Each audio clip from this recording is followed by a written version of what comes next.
Hey guys, and welcome back to this channel. In this video I'll be showing you guys how you can disable like certain users from like messaging to like a channel on Discord. So I'm just going to name it solo, and I'm just going to create it, and then I'm going to select edit channel here, and then I'm going to select permissions. Now I'm going to select the roles or member, for instance this one person.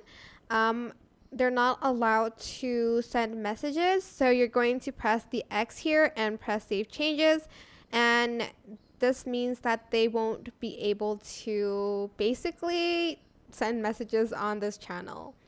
And that is it. I hope this tutorial was helpful for you guys. Don't forget to like, comment, share, and also subscribe to this channel if you haven't done that already. If you have any questions, just leave it in the comment section down below, and I will try my best to answer them all for you guys. Thank you so much for watching this video. Bye!